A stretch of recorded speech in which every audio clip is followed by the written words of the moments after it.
Shirazi ChatGPT چې نه استعمال راته په ټوټر باندې دا لګیا نه ټول دغه دي ظالمان تاسو ځان دغه مخ قمقل مشو. اچھا سر، الیکشن کمیشن نے لوکل باڈی جو الیکشن ہے یار اس کا صحت کا خواب کے نام بھی اس کی اہمیت دی ہے. سر، الیکشن کمیشن نے لوکل باڈی جو الیکشن ہے اس کے بروقت انعقاد کے لیے قانون سازی کی سفارش کی ہے، کیا کہیں گے اس پر؟ میں بالکل اس کا حامی ہوں اور میں سمجھتا ہوں کہ یہ جو سلسلہ ہے یہ تو صوبائی میٹر ہے، لیکن وفاق کو کم سے کم ایک یکساں نظام، بلدیاتی نظام جو پورے ملک کے لیے یکساں نظام ہو، جو کسی عام پارٹی یا خاص لوگوں کے فکر سے نہ بنے، اور وہ یکساں نظام ایک مضبوط نظام اور اس کو امپاورڈ کرنا تمام تر وسائل سے آپ سمجھتے ہیں کہ پھر انشاءاللہ پاکستان میں کچھ جمہوریت دکھے گی. تو بالکل میں اس کو فلی سپورٹ کرتا ہوں، بلکہ میں سمجھتا ہوں کہ وفاق میں سینٹ اور قومی اسمبلی مل کے ایک جوائنٹ کمیٹی بنائے جو اس پورے ملک کو ایک یکساں بلدیاتی نظام دیں، اور اس کو پھر کوشش کریں کہ آئین میں ایسے کلاز لے کر آئیں کہ اس کو فائنینشلی اور اتھارٹری سب اختیارات میں. Thank you. Mahmood Khan opposition leader بن کے آپ ان کی کیا میسج دیں گے؟ مبارک ہو جی.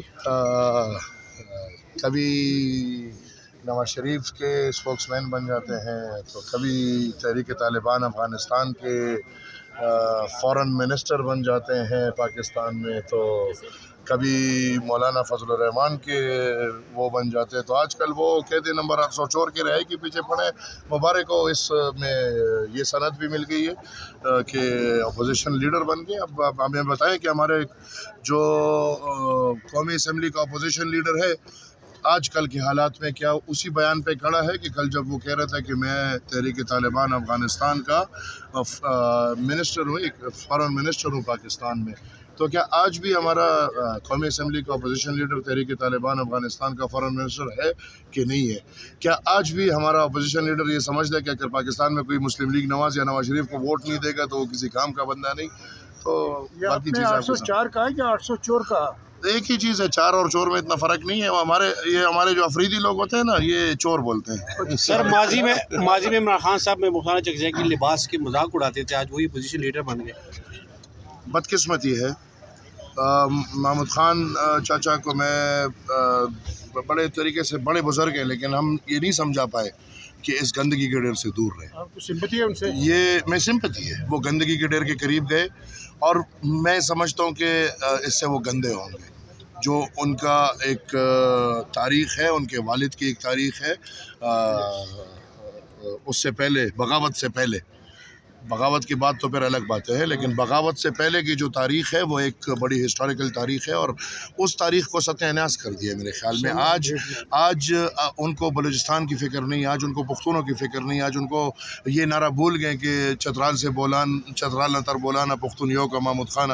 آج کل ان کی ساری سیاست جو میں نے بزرگ کو بول دیا کہ 804 کے ارد گرد گھوم رہی ہے. جھنڈا لگے گا نا، ڈنڈا اور جھنڈے کے لیے پھر وادی تیرہ کے حوالے سے کوئی واضح پالیسی ہے؟ وہ آپ کے بزرگ تو بڑے ڈرامے کر رہے ہیں نا.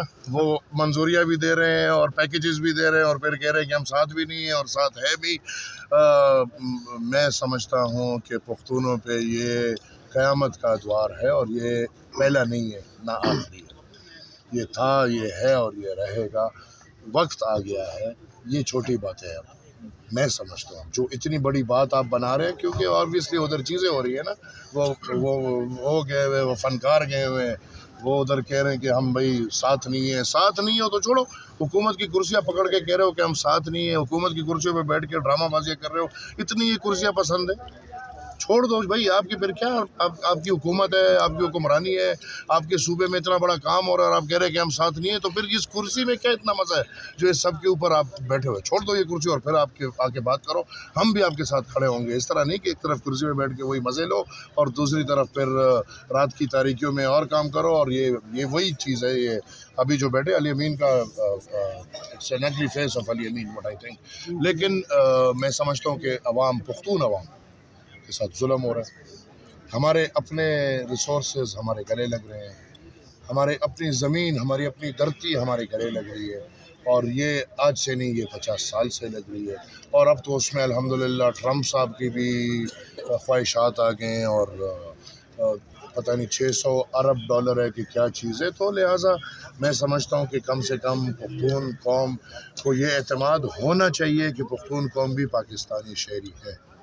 پختون قوم میں کو بھی وہ حق حاصل ہے جو آئین پاکستان تمام تر پاکستانیوں کو دیتا ہے، اور اس میں بنیادی حق ہے ہمیں جینے کا. ہمارے جینے کا حق ہم سے چھینا جا رہا ہے. وہ اگر پاڑا چنار میں ہو، وہ اگر باجوڑ میں ہو، وہ اگر وزیرستان میں ہو، وہ اگر آج ہو یا آج سے 40 سال پہلے ہو رہا ہو یا آج کے بعد ہوگا. لہٰذا میں سمجھتا ہوں کہ وقت آ گیا ہے اور اس ریاست کو یہ فیصلہ ونس اینڈ فار آل کر لینا چاہیے. ہماری قوم تباہ اس پہ ہو رہی ہے کہ ہم 10 سال ان لوگوں کو دشمن سمجھتے ہیں اور پھر 10 سال ان لوگوں کو ہم ایسٹ سمجھتے ہیں. ایک صاحب آتا ہے وہ کہتا ہے کہ یہ ہمارے دشمن ہے، دوسرا صاحب آتا ہے وہ کہتا ہے کہ نہیں یہ تو ہمارے ایسٹس ہیں. جب دشمن ڈکلیئر ہوتے ہیں تب بھی پختون قوم تباہ، جب ایسٹ ڈکلیئر ہوتے ہیں تب بھی پختون قوم تباہ. وہ بھی پختونوں کی عکاسی نہیں، یہ بھی پختونوں کی عکاسی نہیں. پختون قوم غیرت مند قوم ہے، پختون قوم امن پسند قوم ہے، اور پختون قوم کبھی بھی یہ جو ضلالت ہے اس کے حامی سر ان کے لیے نہیں ہے. واضح پالیسی کیا ہونی چاہیے؟ یہ تو ہمارے پہ سونپا گیا ہے. ہمارا دین بھی امریکہ سے ہے، ہمارا جہاد بھی امریکہ سے ہے، اور ہمارا یہ سب کچھ امریکہ کا بنا ہوا ہے. جو بات ہے اب کم سے کم اس پالیسی پہ آ جانا چاہیے کہ پاکستان کی ریاست کی کیا مائنڈ سیٹ ہے. کیا پاکستان کی ریاست یہ ماننے کو تیار ہے کہ ہاں ہم ان دہشت گردوں کو ہمیشہ دہشت گرد سمجھیں گے، یعنی آج مجاہد بولیں گے اور کل فتنہ ہندوستان بولیں گے، خوارج بولیں گے؟ تو یہ تو دین کے ساتھ مذاق ہو رہا ہے، یہ تو اسلام کے ساتھ سارا مذاق ہوا. بھائی مجاہد اور جہاد اور اس کو استعمال کر کے آج اسی چیز کو فتنہ خوارج اور فتنہ ہندوستان کہہ رہے ہو، تو اسلام کا مذاق اڑانا ہے. لہٰذا پاکستان کی ریاست کو تمام تر لوگوں کو بیٹھ کے کم سے کم ایک فیصلہ کر لینا چاہیے کہ کیا یہ دہشت گرد ہے یا نہیں.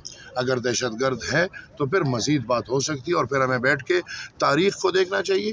وہ قوم کبھی آگے نہیں بڑھ سکتی جو تاریخ کی غلطیوں سے سیکھے گا. اور تاریخ میں جس نے جو غلطی کی ہے وہ آپ جنرل ضیاء الحق سے لے کے وہ عمران نیازی تک لے آئیں. جس نے سہولت کاری کی ہے، جس نے جس حد تک سہولت کاری، یہ نہیں کہ غریب بندے نے جس کے گھر میں ایک بندے نے آ کے صرف کھانا کھایا اور کل چلا گیا، اس کو پتہ بھی نہیں ہے کون تھا، لیکن اس کو سہولت کار ڈکلیئر کر لیا. تو جو پیچھے سہولت کار ہے وہ تاریخ کھولے، ان سہولت کاروں کو سزا دے. جو زندہ ہے ان کو زندہ ہوتے سزا دے، جو مردہ ہے ان کو مردہ ہوتے سزا دے، اور تاریخ سے ان کا نام اور آئیڈیالوجی مسخ کریں، اور یہ فیصلہ کر لے کہ مزید کوئی گنجائش نہیں. تو پھر بات ہو سکتی. وادی طیرہ سے لے کر خیبر پختونخوا کے مختلف جو قبائلی علاقے ہیں ان میں پہلے جب آپریشن ہوا تھا تو مختلف کیمپس قائم کیے گئے تھے. اب اس میں NP کی حکومت بھی شامل ہے. اس دور میں لوگ